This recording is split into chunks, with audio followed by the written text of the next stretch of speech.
Well, in the community of Verdigre, a bakery furnishes the town of about 600 people with lunches, pastries, and plenty of kolaches. This beloved business is owned by a woman who wears many hats in her hometown as a teacher, a cross-country coach, and a baker. In this segment, Grace McDonald shows us how she's continuing the Verdigre Bakery.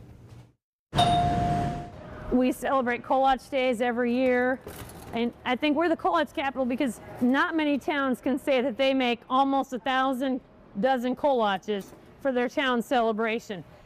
Dana Konopasek honors her Czechoslovakian heritage by baking kolaches year-round. Before, I hated cooking and I hated baking, and that's no lie. Now I own a bakery, but I like the building and I like pleasing people. Thank you. Have a good day, Mom. In the mornings, Dana feeds her hometown at the Verdigre Bakery. Then she feeds facts to students as an elementary teacher. Some days I feel like Clark Kent because I come with my bakery clothes on, I fly out of those and put my school clothes on, then I go after school, put cross-country clothes on, and then come back and put bakery clothes on. After cross-country practice, Dana runs back to the kitchen to whip up recipes passed down from the original owners. Pete and Mary Pavlik had owned it for almost 25 years. Mr. Pavlik, he was a music teacher and taught at the same school I did, and so one day I told him, you know, if you're ever interested in selling the bakery, you know, I'd be interested. When they were ready to retire, Dana Konopasek bought the business in July 2024. She ended up following in her mother's footsteps and many of her siblings who own businesses here in Verdigre.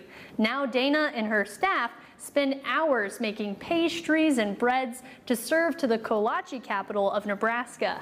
We were so excited that it was still a bakery. You know, we were afraid when he retired, it's not going to be. So, yeah, it's a great asset to the town.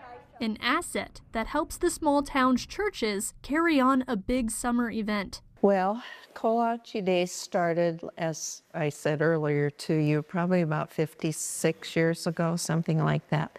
It was maybe a little larger as far as on Main Street. From this historic building on Main Street, Dana fills many needs in her community with help from employees and family. You know, we've just grown up with our mom and always wanting to do stuff for the community, and so it just is natural for us to serve the community and want to, you know, keep our community going strong. As well as Verdigre's traditions and tastes. For Pure Nebraska, I'm Grace McDonald.